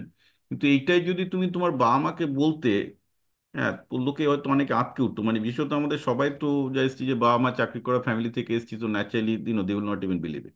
না, মানে আমি এটা আমি খুব আমি আমি কাপড়ের ব্যবসা থেকে এসেছি। এক্স্যাক্টলি, যার জন্য তোমার বাড়ির পক্ষে এটা স্বাভাবিক। ইয়া। এবার আমাদের বাড়ি ফাড়ি যারা, মানে আমার বাবা মা দুজনেই শিক্ষক শিক্ষিত ছিলেন, তাদের পক্ষে এসব শুনলে মানে আমি তো, আটকে মানে দে ওঠাই আর নেভার স্বাভাবিক। হ্যাপি যে I have gone into business, they are not very happy. হুম। কেন বাবা তুই তো মানে পড়ালেই পারতিস। আমি বলছি আরে বাবা আমি তো ইউনিভার্সিটির সাথে যুক্ত আছি, হুম। আমি চাইলে ফুল টাইম প্রফেসরশিপ হয়তো যে কোনো ইউনিভার্সিটিতে নিয়ে নিতে পারি, সেটাও করতে পারি, কিন্তু সমস্যা হচ্ছে যে না, আমার ভাল লাগে, আমার বিজনেসটা ভাল লাগে বলে আমি করছি। আবার আমার একাডেমিক্স রিসার্চটা ভাল লাগে, যার জন্য আমি কিন্তু ডেলি 1-2 ঘন্টা কিন্তু এআই রিসার্চে দিই আমার স্টুডেন্টদের সাথে। তো ঠিক আছে, হুম। তাতে পাবলিকেশন কাজ, মানে অ্যাডভান্স কিছু না কিছু প্রজেক্টের সাথে আমি সবসময় থাকি, যাতে আমার স্কিলটাও থাকে আর কি, এআই স্কিলের সাথে। তো দেখো আজকের দুনিয়ায় তো এটা সম্ভব, রাইট? তোমাকে তো মানে আমি যেমন আমার একাডেমিক রিসার্চটাকেও এনজয় করছি, আবার সাথে হ্যাঁ এটা হতে পারে যে একাডেমিক রিসার্চে হয়তো টপ রিসার্চ করার মতো সময় আমি দিই না, কারণ সেটা করতে গেলে তোমাকে রিয়েলি ফুল টাইম রিসার্চ করতে হবে, এই করতে হবে, সেটা অন্য ব্যাপার। তো লাইট মোডে যতটা করা যায় সেটা করার চেষ্টা করছি। আর তার সাথে সাথে ধরো বিজনেসে হেল্প করছি, নিজেও করছি। তো এই ব্যাপারটা কি হয়েছে, মানে লোকজনকে যে you have to earn freedom, right? এবার এই ফ্রিডমটাকে আর্ন করার জন্য যে তুমি তোমার মতো করে করো, তোমার যে ভালো লাগে করো, সেটা কিন্তু সবাই পারে। সেটা করতে গেলে তাদেরকে এই এন্টারপ্রেনারশিপ পজিশনটাকে নিতে হবে, যে এবং কিছুটা আমাকে কনসিকোয়েন্সেস ঝেলার মতো একটা, কিছু একটু একটু একটু ছাতি চওড়া হতে হবে আর কি। না, সেটারও দরকার নেই। আমি বলবো একটু বুদ্ধিমান হতে হবে, একটু স্ট্র্যাটেজিক হতে হবে, একটু তোমাকে অবভিয়াসলি পড়াশোনা করতে হবে, বুদ্ধিবৃত্তি লার্নিং স্কিলটা খুব সাংঘাতিক।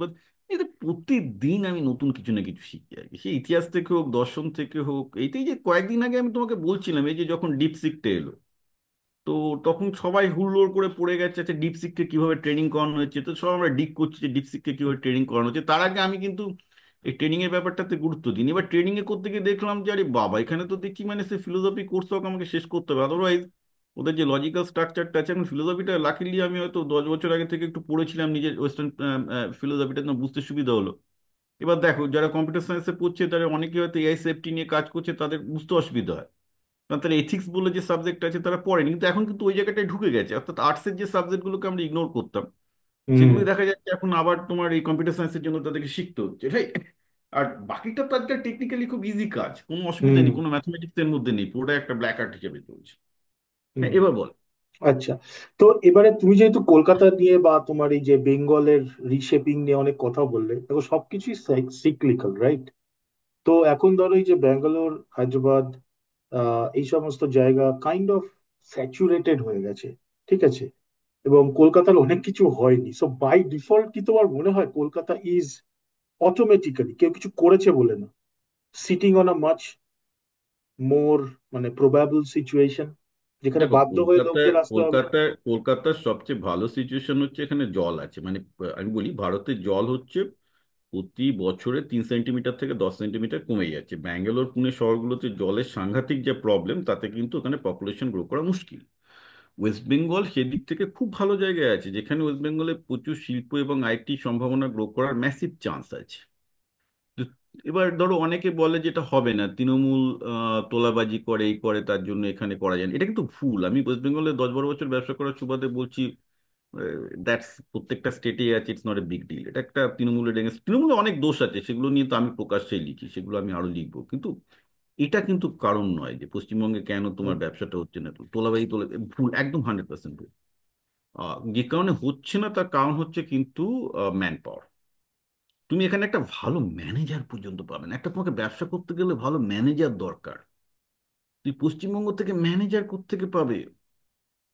একটা লোককে ম্যানেজার হতে গেলে তার ছোটবেলায় ক্রিকেট খেলা বা ফুটবল খেলার টিমের ক্যাপ্টেন হওয়াটা একটা মিনিমাম কোয়ালিফিকেশন, একটু ছাত্র রাজনীতি করা মিনিমাম কোয়ালিফিকেশন।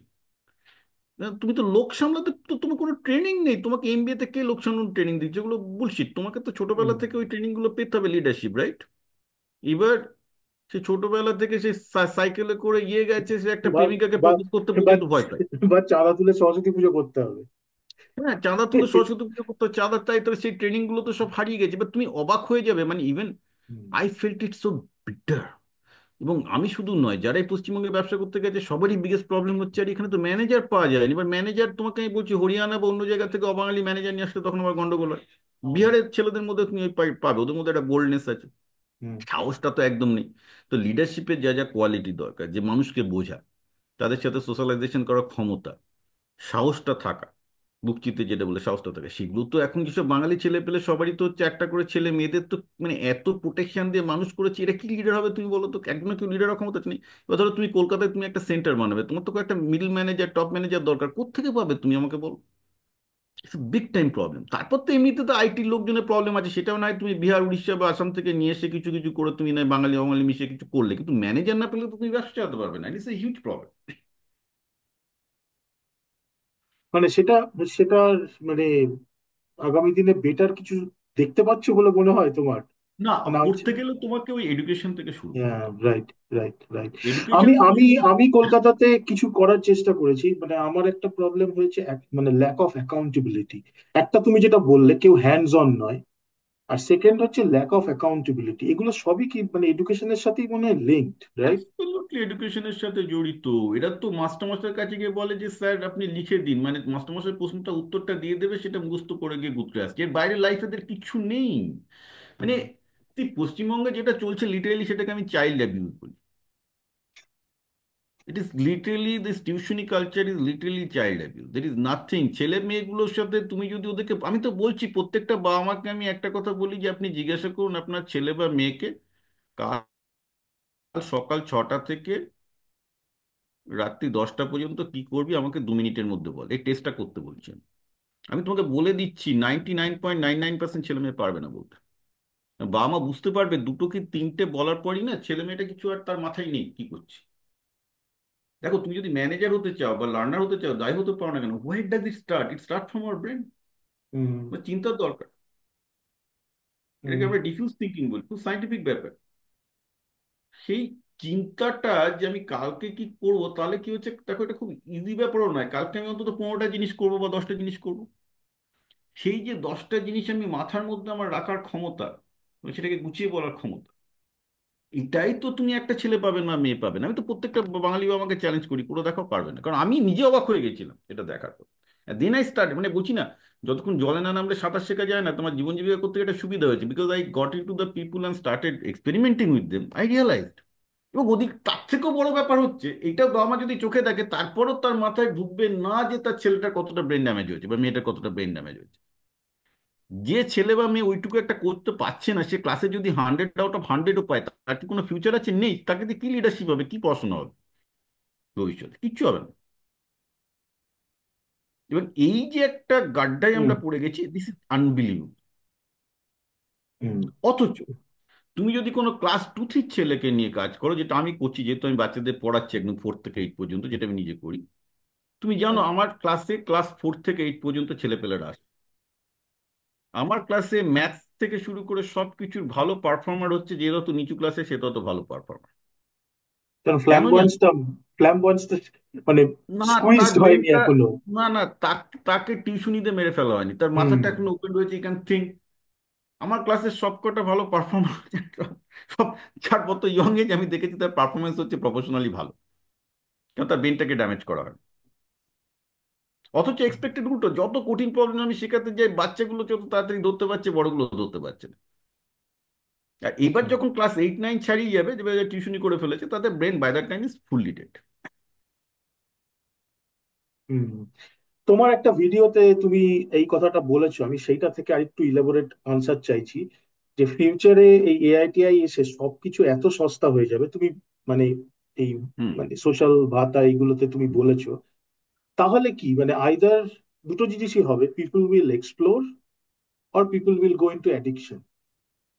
না না, that is not too, that is not too. দেখো, এইটা ভবিষ্যৎটাকে এইভাবে বর্ণনা করা, যেটাকে হ্যাঁ, মানে হিস্টোরিসিজম। একটুখানি বলো, হ্যাঁ তুমি। হ্যাঁ, দেখো, ফিউচারিজম বলে অনেকে, হিস্টোরিসিজম বলে। হিস্টোরিসিজম ইজ মোর একাডেমিক ওয়ার্ড, যে ভবিষ্যৎ কি হতে পারে এইগুলো না পড়া খুব মুশকিল। কারণ কি, কখন কোন ভূমিকম্প হবে, কখন কোন আবিষ্কার হবে কেউই জানে না, এবং কোন আবিষ্কার কি পাল্টে দেবে। কিন্তু এখনো as of the state of the matter যা আছে, দেখো, হিউম্যান বিং এর ক্ষেত্রে চাকরি করার ব্যাপারটা, জীবিকাটা, it is not only for earning money or livelihood. এটা লোকে ভুল করে। এটা দরকার, এটা তো প্রাইমারি হয়। হুম আমি মনে হুম করি না ইভেন এটা প্রাইমারি। কেন জানো? Livelihood or profession also give you your identity. এই যে তুমি ডাক্তার, এটা একটা আইডেন্টিটি। তুমি পডকাস্টারই হোক যাই হোক, এটা আইডেন্টিটি। এই আইডেন্টিটিটা যদি লোকের না থাকে, they will suffer from identity crisis. সেটা তখন ডিপ্রেশনে চলে যায়, কারণ আদারওয়াইজ তো আমাদের তো বেঁচে থাকার কোনো কারণ নেই, নিহিল।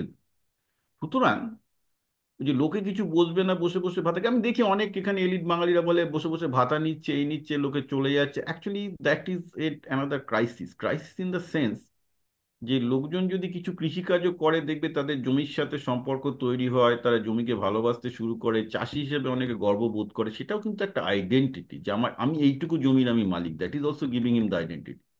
আমার পাড়ায় একটা ছোট্ট দোকান আছে, কিন্তু ওই দোকানে 10টা লোক বসে খায়, সবাই বলে ও ওটা ওই বিলোদার দোকান। Identity, right? And that is required in life. সেই ছোট পরিসরই হোক, বড় পরিসরই হোক। এবার এই আইডেন্টিটিটাকে যদি মানুষের কাছ থেকে ছিনিয়ে নেওয়া হয়, তাহলে কিন্তু মানুষের বেঁচে থাকা খুব কঠিন। কোনোভাবেই সে বেঁচে থাকতে পারবে না।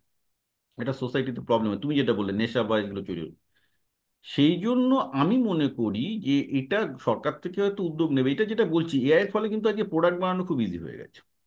তোমার মাথায় একটা আইডিয়া হলো, তুমি ঝ্যাট করে একটা 2 দিনে 3 দিনে একটা প্রোডাক্ট বানিয়ে বাজারে ছেড়ে দিতে পারো, রাস্তায় বেচতে পারি, তুমি কিছু একটা করবে। এবার দেখো, মোটামুটি ইউবিআই নিয়ে, ইউনিভার্সাল বেসিক ইনকাম নিয়ে দেখা গেছে যে লোকে যদি গভর্নমেন্ট যদি সরকার থেকে চাল ডাল গম সব রেশন দিয়ে দিচ্ছে, বাড়ি বানিয়ে দিচ্ছে, এই দিচ্ছে, খুব ভালো ব্যাপার। তো তার তো একটা বেসিক নিরাপত্তা থাকছে খাদ্যের বাড়িতে। হুম। তারপর না, সে কিন্তু উপার্জনের জন্য নয়, নিজের আইডেন্টিটাকে ক্রিয়েট করার জন্য একটা প্রোডাক্ট তৈরি করবে, একটা সার্ভিস তৈরি করবে। And then product and service become his identity. এটা কিন্তু সে বেঁচে থাকার জন্য ভীষণ দরকার। ওটা ছাড়া সে বেশি দিন বেঁচে থাকতেও পারবে না। তো আমার এটাই ধারণা যে লোকে একটা বেসিক্যালি এই দিকে যাবে। আচ্ছা, ভালো ভালো বললে কথাটা। ওকে। আর তাহলে মানে এই যে ধরো ডিজিটাইজেশন বা ফোন যেভাবে মানুষ ব্যবহার করছে, এই মানে আমরা এখন ঠিক আছে ডিজিটালি আড্ডা মারছি, কিন্তু এই যে face to face human interaction, এটার কি ভবিষ্যৎ দেখো তুমি? দেখো, আমি জানি যে অনেকে face to face human interaction কমে যাচ্ছে, লোকের ভার্চুয়াল ইন্টারাকশন বাড়ছে বলে অনেকে চিন্তিত। কিন্তু এখানে আমি একটা ফিলোসফিক্যাল টপিক নিয়ে আসবো, যেটাকে বলে প্লেটো স্কেল। হুম হুম। প্লেটো স্কেপের কনসেপ্টটা হচ্ছে যে তুমি কারোর সাথে ভার্চুয়ালি তাকে চেনো, বইয়ের মাধ্যমেই চেনো, টিভির মাধ্যমেই চেনো, আর ডাইরেক্ট ভাবেই চেনো, আলটিমেটলি কিন্তু তুমি সেই লোকটা শ্যাডোটাকে দেখতে পাও। হুম হুম আজকে তুমি কথা বলছো, আমি যে তুমি কথা বলছি, আমরা কিন্তু 100% নট মি। হুম হতে পারে। তুমি যদি কোনো বন্ধুকে তুমি সামনেও দেখো, সে যে তোমার যে 100% সেটা কিন্তু নয়। সেও কিন্তু তোমার সাথে কথা বলার সময় সে তোমার মোল্ডে হুম তাকে ফিট করার চেষ্টা করে। ঠিক আছে, তো ইউ সি হিজ শ্যাডো, সেটাকে প্লেটো বলছেন শ্যাডো। এইবার ভার্চুয়াল ক্ষেত্রে যেটা হয়েছে, আমি বলি কি শ্যাডোটা অনেক লম্বা হয়, আরো সুবিধা লুকানো। সামনাসামনি লুকানোটা একটু মুশকিল। হ্যাঁ, ভার্চুয়াল ফিল্ডে তুমি আরো অনেক বেশি লুকাতে পারবে। তো ফলে লোকে যে ভার্চুয়াল আইডেন্টিটিটা নিয়ে চলে, সেটা অনেকটাই তাদের রিয়েল আইডেন্টিটির সাথে অনেকটা দূরত্বটা বেশি থাকে। এটাই সমস্যা। কিন্তু আদারওয়াইজ তুমি যদি বলো যে দূরত্বের প্রশ্নটা, সেটা কিন্তু ঠিক নয়। দূরত্ব সামনাসামনি হলে তো অনেক বন্ধুকেই তো পেছন থেকে ছোড়া মারে। মানে তুমি যদি দেখো যে মানে বেসিক্যালি ইয়ে করে, প্রতারণা করে সবাই। মানে ইভেন 10 বছর হাজব্যান্ড ওয়াইফের থাকার মধ্যে প্রতারণা হয়, প্রেমিক প্রেমিকার মধ্যে প্রতারণা হয়, তো তাহলে ভার্চুয়াল লাইফে তো প্রতারণা হতেই পারে, রাইট? তো এই এই ব্যাপারটা আছে। কিন্তু আমার মনে হয় ভার্চুয়াল দুনিয়ায় যেটা সুবিধা করে দিয়েছে, যে তুমি তোমার লাইক মাইন্ডেড পিপুল এগুলোকে পাওয়া অনেক সহজ হয়েছে। হুম। হুম মানে তুমি যে ধরনের কথাবার্তা বলতে চাও, যে ধরনের তুমি ইয়ে রাখতে চাও, সেইটা তুমি অনেক সহজে পাচ্ছ। Suchi, see the thing is that at the end of the day, জানো তো, এটা আমার স্বামী সুপর্ণানন্দজি মহারাজ, যিনি এখন গোলপার্ক, উনি একটা খুব মূল্যবান কথা বলেছিলেন, যে পলিটিক্যাল সিস্টেম হোক, পার্সোনাল সিস্টেম হোক, ওটা একটা না অ্যাকাউন্টিং এর মতো। ওটা মানে তোমার ক্রেডিট ডেবিট সমান থাকবে। মানে এটা হলো এই যে হ্যাঁ, মানে আমাদের ডিরেক্ট ইন্টারাকশনের ফলে আমরা তো কিছু তো লুজ করছি, সেই অর্ডারটা লুজ করছি। বাট এট দ্য এক্সপেন্স এটাও আমরা ঠিকঠাক লোকগুলোকে পাচ্ছি যাদের সাথে আমরা কথা বলতে চাই। সেই ব্যালেন্স শিটটা কিন্তু বজায় থাকে। এটা আমি সত্যদা স্বামী প্রবন্ধ কথাটা আমি খুব বিশ্বাস করি, that every time this thing happen, you feel that you gain something, you loss something, see that না, একটা ব্যালেন্সে আছে। মানে এটা নেচার কল তাহলে, এটা kind nature of. Call, it will be in balance, but you have to figure out যে তোমার ভালোটা কোথায় হচ্ছে, খারাপটা কোথায় হচ্ছে। সমস্যাটা কি জানো তো, লোকজন এটা বার করতে পারে না, যার জন্য যেন দেখবে একটা অপটিমিস্টিক লোকগুলো শুধু পজিটিভ কথা বলছে, মানে ওই সেই মোদি ভক্ত আর মোদি বিরোধীদের মধ্যে হয়ে গেছে আর কি। হ্যাঁ, দুটো এক্সট্রিমে চলে যাবে, ফলে লোকে এই দুটো দিককে ব্যালেন্স করতে পারে না। আরে আমি তো অনেক প্রশ্ন লিখে রেখেছিলাম, কিন্তু তুমি মানে সবই মোটামুটি বলে দিয়েছো।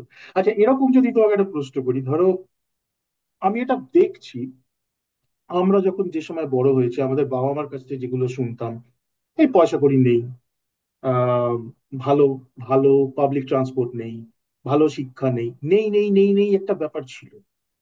এখনকার জেনারেশন, সে সারাদিন মোবাইল ঘাঁটুক আর যাই করুক, ক্রিয়েটিভিটি থাকুক আর নাই থাকুক, এদের কিন্তু দেখছি একটা কোথাও কি আছে আছে আছে আছে ব্যাপার, মানে লুই ভিটনটাও আছে। Very very good question. এটাও একটা বড় কারণ কেন অপদার্থ তৈরি হচ্ছে। দেখো, তুমি তো ম্যাথামেটিশিয়ান, ম্যাথামেটিক্স পড়েছি। আচ্ছা এবার তুমি যদি ম্যাথামেটিক্সের ল্যাঙ্গুয়েজে, যখন বাবা মা বলবে আমার বাজেটটা এটা নেই, এই পাবলিক ট্রান্সপোর্ট ছাড়া তোর উপায় নেই, তোকে আজকে ডাল ভাত খেয়ে থাকতে হবে, কারণ কি আমার মাইনা হতে এখনো 3 মাস দেরি আছে। ম্যাথামেটিক্সের ল্যাঙ্গুয়েজে আমরা এটাকে কি বলি গৌতম? এটাকে আমরা বলি কনস্ট্রেন্ট, রাইট? আচ্ছা, হ্যাঁ। Mathematical constraint. আমরা আমাদের জীবনটা যদি একটা ম্যাথামেটিক্যাল ইকুয়েশন হয়, তাহলে আমাদের লাইফটাকে ওই কনস্ট্রেন্ট দিয়ে সলভ করতে হতো, তাই তো? ম্যাথামেটিক্সের ল্যাঙ্গুয়েজে বললে তাই দাঁড়ায়। তুমি যখনই কোনো কোম্পানি চালাবে, তোমার বাজেট প্রবলেম থাকবে, তোমার লোকের প্রবলেম থাকবে, তোমার রিসোর্স প্রবলেম থাকবে।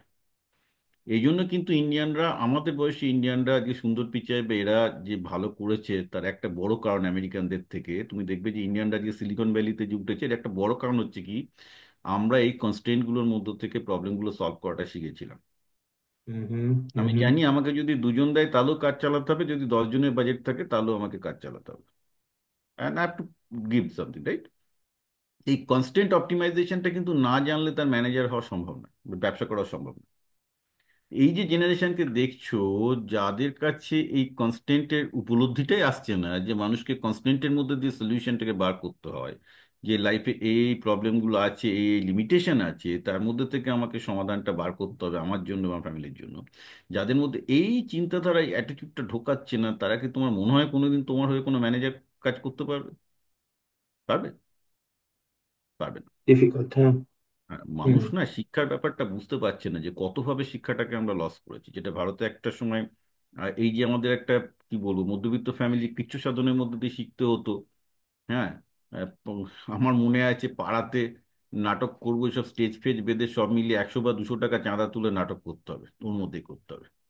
তো তুমি বেশি প্রপ টপ করতে পারবে না, তো নাটকের মধ্যে আমাদের কাটছাট করতে হচ্ছে। আচ্ছা ঠিক আছে, রোলটা একটু বদলে দিতে হবে, রোলটা এই রোলের এই পোশাকের দামটা বেশি হয়ে যাচ্ছে, রোলটা একটু চেঞ্জ করে দে, ডায়লগ গুলো অন্যভাবে লিখ, right? This exactly happens in company too. আমি রিসেন্টলি একটা শর্ট ফিল্ম বানিয়েছি, ঠিক আছে? তো শর্ট ফিল্মটা শুরু হয়েছিল যে আমি কোথায় শুট করতে পারবো, সেইখান থেকে বিষয় শুরু হয়ে যাতে আমাকে মানে, এগেন সেম কনস্ট্রেন্ট।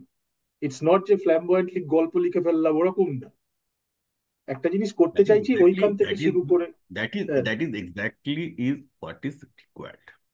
বাট তুমি এবার আশা করি আমার এই কথার মাধ্যমে জনগণ বুঝতে পারছে যে আমাদের যে শিক্ষাটা আমরা পেয়েছিলাম ছোটবেলায়, সেটা হচ্ছে যে, দেখো আমি না, মানে কি বলবো, আমাদের এই যে লোকে বলে, স্যার এই পাবলিক স্কুলে পড়াশোনা হয় না", এসব শুনলেই আমার মানে মাথা বনবন করে ঘুরতে শুরু হুম করে। কারণ আমাদের কাছে পাবলিক স্কুল ছিল মানে আমরা ক্লাস, মানে শীতের সময় 3টে পিরিয়ডের পর ক্রিকেট খেলতে চলে যেতাম মাঠে। হুম। কি বলছে এরা?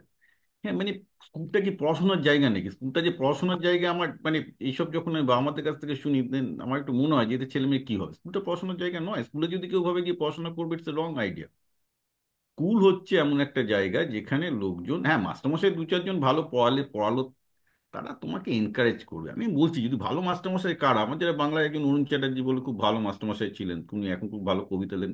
তো তিনি কি করতেন, এসে ক্লাসে কোনো বইয়ের ওইসব কবিতা টবিতা না, আচ্ছা ঠিক আছে, জীবনানন্দ তো জীবনানন্দ জীবনের একটা গল্প শুরু হয়ে গেল, আমার হাঁ করে মাস্টারমশাইয়ের কথা শুনছি। হুম হুম। তারপর কি মনে হলো, আচ্ছা জীবনানন্দের একটা বই লাইব্রেরি থেকে তুলে নিয়ে যায়। হ্যাঁ, তো মাস্টারমশাই কে? মাস্টারমশাই হচ্ছে সে, যে তোমার মধ্যে ওই নেশাটা ধরিয়ে দেবে, শেখার। এই কিউরিওসিটিটাকে ট্রিগার এই করা যায় মাস্টারমশাই বেসিক্যালি। যদি এই হয় যে পরীক্ষায় আমি একটা নোট দিচ্ছি, গিয়ে যাতে যদি পাস করে আসিস, তো সে ছেলে কি শিখবে? কিছু শিখবে না। এই কিউরিওসিটিটা জাগানো তো মেরে দিয়েছে। কিউরিওসিটি কটা ছেলের আছে? কোনো কিউরিওসিটি নেই লাইফে, that becoming lesser of human being. তো এই জায়গাগুলো তো আমরা লুজ করেছি। আগে কিন্তু পশ্চিমবঙ্গের গ্রামে গঞ্জে, আমি জগন্নাথ হাই স্কুলে পড়েছি, তারপর আমি নরেন্দ্রপুরে গেছি। ঠিক আছে, নরেন্দ্রপুর 11-12 পড়লাম। আমি তোমাকে বলবো যে গ্রামের মধ্যে অনেক অসাধারণ মাস্টারমশাই ছিলেন তখন, যারা এই নেশাটা ধরাতে পারতেন পড়ায়। পড়ানোর নিয়ে আমার কোনো মাথা ব্যথা নেই, কারণ বইয়ে লেখা আছে ওইটুকু শেখার মতো ক্ষমতা না থাকলে আমার ধারণা কেউ জীবনে বড় কিছু হতে পারবে না। তো যে কোনো ভালো ছেলেই বই পড়ে শিখতে পারে, কিন্তু মাস্টারমশাইয়ের তাহলে কাজটা কি? মাস্টারমশাইয়ের কাজটা হচ্ছে ওই নেশাটাকে ধরিয়ে দেয় ছেলেটার মধ্যে, যে দেখ কি সুন্দর জিনিস। তো সেই ব্যাপারটা তো এখন পুরো মারা গেছে পুরোপুরি। It's a total massacre. আমি বলছি না এডুকেশন সিস্টেম ওয়েস্ট বেঙ্গল যেটা যে টোটাল প্যান্ডেমিক। আমি জানি না আমার এই ভিডিওটা কজন দেখবে, বাট কজন অ্যাপ্রিসিয়েট করবে, বা যারা অ্যাপ্রিসিয়েট করবে তারা বুঝতে পারবে যে কি পরিমাণ প্যান্ডেমিকের মধ্যে দিয়ে যাচ্ছে। এবং যারা পশ্চিমবঙ্গ থেকে সাকসেসফুল হয়েছে, আমি যখন এই কথাগুলো বলি, they can also relate my stuff, যে তারাও বুঝতে পারে যে আমি কি ব্যাপারটা বলছি। আজকে মানে তুমি যে পশ্চিম, সরি বল, সরোজ বলো বলো বলো। না আজকে যে তুমি পশ্চিমবঙ্গে ফিরে যে কিছু করবে পারবে না, because you don't have that quality of man power that can do something for you. হম। মানে ধরো ম্যাথামেটিক্স এ অনার্সই যখন পড়ছি তখন আমার তখন মনে হতো যে এত ম্যাথামেটিক্স কেন শিখছি, মানে সেটা চাকরি করতে গিয়ে আমি স্যারকে গিয়ে বলেছিলাম যে স্যার যদি একটু ভালো করে এক্সেলটাও শিখিয়ে দিতেন না, হয়তো রিয়েল লাইফে কাজে লাগতো। এই মানে পৃথিবী যদি অন্য একটা গ্রহে গিয়ে ধাক্কা মারে তাহলে কি হবে জেনে, মানে ইউটিলিটি নেই কোনো, এনিওয়ে। না, দেখো এখানে আমি পুরো ব্যাপারটাকে ইগনোর করব না। তোমার ফার্স্ট কথাটা অবশ্যই সত্যি, যে বেসিক্যালি প্র্যাকটিক্যাল ম্যাথ শেখানো উচিত, কারণ আমি সেটাই করি, যে আজকে এক্সেল স্প্রেডশিট থেকে শুরু করে, কারণ ম্যাথসটা তো একটা খুব ইম্পর্টেন্ট সাবজেক্ট, হুম। রাইট? দেখো আমি ম্যাথস নিয়ে প্রচুর চর্চা করি, ওইটা নিয়ে কোনো সন্দেহ নেই যে প্র্যাকটিক্যাল ম্যাথ শেখানো উচিত, সেটা জনগণের থেকে বিচ্ছিন্ন হয়ে যাচ্ছে, এটা নিয়ে আমি প্রচুর ভাষণও দিয়েছি, করছি। কিন্তু দ্বিতীয়টাও কিন্তু ঠিক নয়। ধরো আমাদের ক্লাসিক্যাল ম্যাথসে তুমি যদি ইউলার থেকে, মানে গাউস থেকে শুরু করে ইউলারিয়ান ম্যাথামেটিক্স, তুমি ইউলার থিওরেম যেগুলো তুমি পড়ছো যখন কলেজে গিয়ে, for example for advance mathematics, বা তুমি ক্যালকুলাসের ট্রেনিংটা নিচ্ছ, ওখানে কিন্তু একটা জিনিস তুমি খেয়াল করবে, এটা আমি সবাইকেই বলি, তুমি কি শিখলে সেটা গুরুত্বপূর্ণ। তুমি প্ল্যানেটারি মোশনের যেটা প্রবলেম সলভ করতে, মানে যে সলভ করলে আর কি, যেটা তাতে কি শিখলে সেটা গুরুত্বপূর্ণ। তুমি কিভাবে শিখলে, তোমার লার্নিং প্রসেসটা কি, সেটা খুব ইম্পর্ট্যান্ট। আমি তোমাকে একটা উদাহরণ দিয়ে বোঝাচ্ছি। ধরো আমরা ফিজিক্সে সারফেসের ব্যাপারটা খুব আসে, রাইট? আমরা যে কোনো গ্রেডিয়েন্ট থেকে শুরু করে, মানে তোমার ওইসব ওই ডিপ কার্ল এসব করতাম আর কি, ইলেকট্রোম্যাগনেটিক্স ওগুলো ছাড়া তো হয় না। তো প্রবলেমটা কি হয়েছে, তখন মনে হতো না ভাই এগুলো শিখে তো লাভটা কি হবে। কিন্তু তুমি যদি ভাবো যে আমরা ওই জিনিসটাকে আমরা যখন সিস্টেম ভিজুয়ালাইজেশন করে করেছি, অর্থাৎ ধরো তুমি, মানে পুরো ব্যাপারটা আমার মাথার মধ্যে একটা, এই অঙ্ক একদিকে আছে, অঙ্কের সাথে সাথে একটা জ্যামিতি ভেসে উঠছে। হুম। এই সম্পর্কটা যে তৈরি হয় না মনের মধ্যে, এই যে প্ল্যানেট গুলো ঘুরছে তার সাথে ইকুয়েশনটা তৈরি হচ্ছে, এই জিনিসটা কিন্তু খুব কাজে আসে, স্পেশালি সিস্টেম ইঞ্জিনিয়ারিং এর ক্ষেত্রে, এবং পরবর্তীকালে তুমি যদি ম্যানেজমেন্ট এবং মানে যাই ব্যবসা চালাতে যাও না কেন।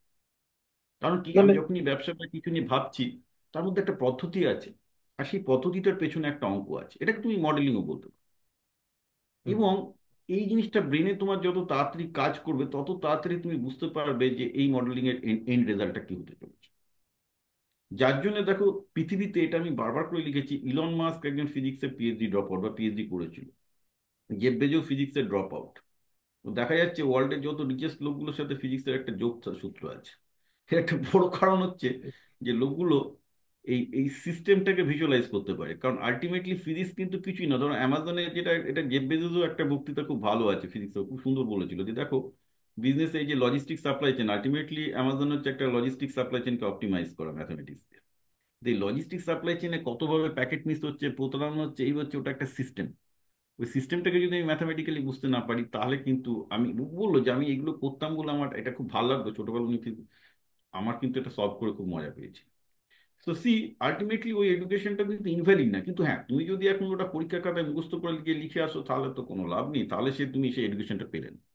না না সেটা তো ডেফিনেটলি, মানে কোথাও তো কিছু একটা করে। কিন্তু আরেকটা জিনিসও যেটা আবার করে, মানে যেটা তুমি বললে না, অন্তত আমি ফিল করি, সেটা হচ্ছে রেজিলিয়েন্স তৈরি করেছে। ঘন্টার মাথা বুঝতে পারছি না মালটাকে, কিন্তু না বুঝলেও একটুখানি প্রবলেম আছে, সে keep on keep at it, ওটাও হয়তো শিখেছি, মানে ওটারও হয়তো না, জায়গা আছে। এইটা এইটা এইটা তুমি খুব ভালো বলেছো। আমি যারা শুনছে পডকাস্টটা তাদের জন্য বলি, যে তুমি যদি, যখন তুমি কোনো মানে ইভেন ট্রেনিং নাও, মানে ফিজিক্যাল ট্রেনিং করো, ফিজিক্যাল ট্রেনিং এ তুমি যদি একটা রেজিস্ট্যান্স ক্রিয়েট করতে না পারো, ফিজিক্যাল ট্রেনিংটা হয় না, তোমার হরমোনটা বা এই প্রসেসটা স্টার্ট হয় না। তো পড়াশোনার ক্ষেত্রেও আমি বাচ্চাদের বলি যে তোরা ক্লাস 2 পড়লে ক্লাস 4-এর ম্যাথ কর, ক্লাস 5 পড়লে ক্লাস 8-এর ম্যাথ কর। কেন বলি? এই রেজিস্ট্যান্সটা দরকার। এই যে হুম বুঝতে পারছি, এই রেজিস্ট্যান্স ট্রেনিং, এটাকে আমরা রেজিস্ট্যান্স ট্রেনিং বলি। তো রেজিস্ট্যান্স ট্রেনিংটা ছাড়া কিন্তু, যেমন মানে রেজিস্ট্যান্স ট্রেনিং ছাড়া যেন বডির মাসল ডেভেলপ করে না। যেমন যেটুকু ওয়েট নিতে পারি তার থেকে আস্তে আস্তে আমাকে বেশি নিতে হবে, তেমন এই যদি ম্যাথস বা ইংলিশের যে কোনো স্কিল যদি ডেভেলপ করতে হয়, আমাকে সেই চ্যালেঞ্জটাকে নিতে হবে। এই রেজিস্ট্যান্স ট্রেনিংটা করতে হয়। That is one of the way to learn. আমি থ্যাঙ্কফুল যে এই জিনিসটা তো আমরা তখন বুঝতাম না ছোটবেলায়, যে এই রেজিস্ট্যান্স ট্রেনিংটা করা দরকার। আজকে বাবা মারা কিন্তু বোঝে না, আমি বোঝানোর পর থেকে এখন সব করা শুরু করেছে। হ্যাঁ, হুম না না না, ছেলে ক্লাসে একদম 5-এ 100 100 পেয়ে ভর্তি যাবে, তাতে ঘোড়া ঠ্যাং হবে। তাতে ছেলে হুম যখন ক্লাস 9 উঠবে, সে 9-এর প্রবলেমই করতে পারবে না, ভুলে যাও, কারণ তার মধ্যে ওই ট্রেনিংটাই তৈরি হচ্ছে না। আর যখন মানে ক্লাস 10 থেকে 11 12 উঠবে, তখন তো গাড্ডাই পড়ে যাবে, কারণ ক্লাস 10-এর ম্যাথের মধ্যে 11 12-এর ম্যাথের মধ্যে আকাশ পাতাল তফাৎ আছে। ডিফারেন্স আছে, মানে হ্যাঁ। তোমার ক্লাস 10 পর্যন্ত যদি তোমাকে বলা হয় যে তুমি ভাই 10 কিলো নিয়ে ওয়েট লিফটিং করেছো, তোমাকে হঠাৎ করে 11 12-এ গিয়ে বলা হলো তোমাকে এবার থেকে 50 কিলো তুলতে হবে। মধ্যেখানে কোনো গ্যাপ নেই, 10 কিলো তুলছো, হঠাৎ করে পরের দিন বললো যে না এবার তো তুমি উচ্চ মাধ্যমিকে তুমি 50 কিলো তুলতে হবে। ছেলে মেয়ে প্রথমে 50 কিলো তুলতে ঘাপিয়ে যায়। হুম তো এটা তো দরকার ছিল না, ক্রমাগত একটা গ্রেডিয়েন্ট প্রসেস করা যেত। তো এটা নিয়ে আমি অনেকগুলো বলেছি, এটা লোকজন বোঝে না অধিকাংশ ক্ষেত্রে। কিন্তু এইটা তুমি খুব ভালো জিনিস বলেছো, এটাকে আমরা বলি রেজিস্ট্যান্স ট্রেনিং। এবং হুম এই রেজিস্ট্যান্স ট্রেনিংটা খুব ইউনিভার্সালি লার্নিং এর ক্ষেত্রে কাজে লাগে। অ্যান্ড আনফর্চুনেটলি ওয়েস্ট বেঙ্গলের বাবা মাদের they have absolutely no clue, zero clue. যাদের বাবা মা বোঝে তারাই ছেলে মেয়েকে ঠিকঠাক ভাবে তৈরি করতে পারবে। হুম হুম। আচ্ছা, আমরা ধরো অনেকটা শেষের দিকে এসে গেছি। তো ডেফিনেটলি আমাদের হোপফুল হতে হবে, ব্যালেন্স ওয়েতে। তো এই হোপফুল বা পজিটিভ এই জায়গাটাতে মানে কিছু জিনিস বলো এই জেনারেশনের আছে, না না, মানে যেটা হিউম্যান আমাদের বিং, ছিল না। হিউম্যান বিং হচ্ছে প্লাস্টিক। ধরো আমি লাস্ট 1.5 বছর হলো আমি অনলাইনে ছেলেদেরকে পড়াচ্ছি ফ্রিতে। আমার ক্লাস সবার জন্য উন্মুক্ত, ফ্রিতে, স্যাটারডে সানডেতে আমি পড়াই। দেখেছি তোমার। হ্যাঁ, আমার প্রথমে 100 জন আমি করে তোমার আসে, তারপর ওয়েবসাইটটাও ডিসক্রিপশনে দিয়ে দেবো। হ্যাঁ তারপর 100 জন করে আসে, তারপর 20 জন মতো টিকে গেছে। কিছু কিছু ছেলে আমার সাথে লাস্ট 1.5 বছর ধরে প্রায় 20টা ছেলে টিকে বসে আছে, ছেলে মেয়ে মিলে। You can believe the smartness right now. ওরা চ্যাট জিপিটি থেকে শুরু করে, ইউটিউব থেকে শুরু করে, যে কোনো কিছু তুমি জিজ্ঞাসা করো, ওরা নিজেরাই সেলফ ইয়ে করে বলে দিচ্ছে সবকিছু। আমি ওদেরকে দিয়ে খুব কঠিন কঠিন প্রবলেম করাই, মানে যেগুলো চ্যাট জিপিটি দিয়ে তৈরি করি, চ্যাট জিপিটি ভুল করলেও ওরা বলে দেয়। এই ছেলেগুলো 1.5 2 বছর আগে কিন্তু এটা ছিল না। ইট জাস্ট শোজ, এরা এরা এই নয় কিন্তু যে আমার কাছে খুব নরেন্দ্রপুর যেমন খুব বেঁচে ছেলে নাই সেরকম না। হুম আমার কাছে যে কেউ সবাই এসছে, আমি ওটাই চেয়েছিলাম যে সবাই আসুক, আমি দেখতে চাই যে কি হয়। কিন্তু তাদেরকে আমি বলেছি কিভাবে চ্যাট জিপিটি ইউজ করতে হয়, কিভাবে ইউটিউব ইউজ করতে হয়, কিভাবে ব্রেনটাকে ইউজ করতে হয়, কিভাবে ফর্মাল হতে হয়। এইগুলো করতে করতে যেটা আমি দেখতে পাচ্ছি, ছেলেগুলোর মধ্যে স্মার্টনেস প্রচুর বেড়ে গেছে। অ্যান্ড হুম অ্যাকচুয়ালি মানে আমি এটা বলতে পারি যে আমার অন্তত কাছে যে ছেলে মেয়েগুলো পড়ছে, তারা ক্লাসে কি করে আমি জানি না, তো 100 100 পায় না পায় বা এইসব নিয়ে নেই। কিন্তু they become lot smarter compare to the other lot. হ্যাঁ, এবার আমাদের কি হচ্ছে, আমি তো অনলাইনে পড়াচ্ছি, আমি তো ওদেরকে লিডারশিপের ট্রেনিং দিতে পাবো না, কারণ লিডারশিপের ট্রেনিং দিতে গেলে তার বাবা মাকে তাকে ক্রিকেট খেলতে পাঠাতে হবে, এই করতে হবে, বা তুমি যেগুলো বুঝতেই পারছো আর কি।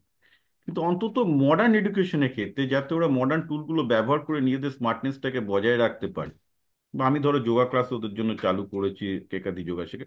হ্যাঁ, তো অন্তত অনেকে যোগাটা করে অনেক উপকার পাচ্ছে। তারপর ধরো আমি মেন্টাল মেডিটেশন চালু করেছি, যে তোরা কিচ্ছু করতে হয় না, অ্যাবাসকাস ট্যাবাসকাস করে লোকজন মানে খেয়ে ফেলে। আমাকে ভাই কিচ্ছু করতে হবে না, ঘুমানোর সময় শুধুমাত্র আমি বলি বাবা মাকে, ছেলেটাকে মনে মনে যোগ বিয়োগ আর গুণ ভাগ করা। যোগ বিয়োগ গুণ আর কিছু করা দরকার নেই ঘুমানোর সময়। বলছে আরে ভাই 15 × 12 কত হয়, 15 × 34 কত হয়, রাইট? তারপর 3 ডিজিট, তারপর 4 ডিজিট, 4 ডিজিট করতে পারলে ব্রেনটা অনেক বেশি স্টেবল। আমার বাবা মার কয়েকদিন আগে আমাকে লিখছে, হ্যাঁ আপনার এটা কাজটা করে আমরা খুব উপকার পেয়েছি, কারণ আমার ছেলে এখন দেখতে পাচ্ছি, মনে রাখতে পারছি। আমি বললাম, পারবে না কেন? কারণ পড়াশোনা করতে গেলে ফোকাসিং লাগে ব্রেনের। ম্যাক্সিমাম বাচ্চা 1 থেকে 2 সেকেন্ডের বেশি একটা চিন্তা মাথায় রাখতে পারে না। যখনই তুমি মনে মনে অঙ্ক করা শেখাবে, তখনই কিন্তু সে আস্তে আস্তে 12 থেকে 15 সেকেন্ড পর্যন্ত একটা চিন্তাটা রাখতে পারে। 12 থেকে 15 সেকেন্ড একটা ট্রিপিং পয়েন্ট, ওই পর্যন্ত যদি চিন্তাটা রাখতে পারে, সে 1 2 সেন্টেন্স বুঝতে পারবে একটা বই পড়ে। আর না পারলে বইয়ের একটা সেন্টেন্স। এটা করে কিন্তু ওরা খুব উপকার পাচ্ছে, অনেক উপকার পেয়েছে। তো আমার জীবন জীবিকাতে যারা আমার উপদেশ মেনে চলেছে, ধরো আমি যে টেস্টগুলো করতে বলেছি বাচ্চাদের ওপর, বা যার যেসব বাচ্চাগুলো আমার সাথে মানে এই আমার এআই টুলগুলো শিখছে বা এগুলো শিখছে, দে আর ডেফিনেটলি ডুইং ফ্যাবুলাসলি ওয়েল। সো হতাশ হওয়ার কিছু নেই। হুম।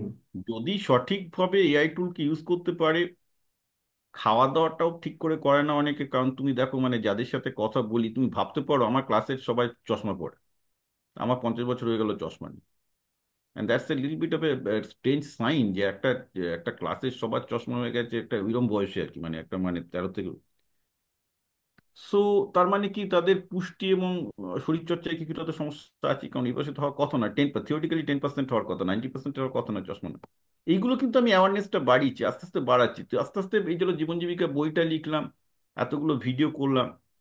অনেক বাবা মা কিন্তু বাচ্চাদের এই মেন্টাল মেডিটেশন করে বলছে যে না, বাচ্চারা এখন খুব ভালো কিন্তু অ্যাবজর্ব করতে পারছে, তার ইয়েটা বেড়েছে, তাদের মার্কস বাড়ছে, সাবজেক্ট ইন্টারেস্ট বাড়ছে। তো I am getting a lot of positive sign from all the side, from Jibon Jibika. আরে ওটা যদি পজিটিভ না হয় তো আমাকে নিজেকেই তো হাল ছেড়ে দিতে হবে, রাইট? হুম। কিন্তু হুম। মুশকিল হচ্ছে আমি তো একটা ক্ষুদ্র মানুষ, আমি কতটা কি কি করবো। তো চেষ্টা করছি যতটা পারা যায়, চেষ্টা করছি যে কথাবার্তার মধ্যে, এর মধ্যে তো কোনো ম্যাজিক নেই, আমি তো সদ্গুরু নয় বা কোনো ম্যাজিক নয় যে বলবো যে এটা হয়ে যাবে। এটা একটা সিম্পল ব্যাপার, কমন সেন্স। লোককে বা আমাদের এই কমন সেন্সটাকে বুঝতে হবে যে বেসিক্যালি এই এই জিনিসগুলো তাদের বাচ্চাদের জন্য ভালো, এই জিনিসগুলো তাদের বাচ্চাদের জন্য ভালো না। এবং বাচ্চাদের বড় হওয়ার মধ্যে কতগুলো সায়েন্টিফিক প্রসেস আছে, যেটা কিন্তু আমার জীবন জীবিকা বইটাতে পুরো লেখা আছে। জীবন জীবিকা বইটা 22-23টা চ্যাপ্টারের প্রত্যেকটা সায়েন্টিফিক প্রসেসকে আমি এক্সপ্লেন করেছি যে কিভাবে ভাবতে হবে একটা ছেলে।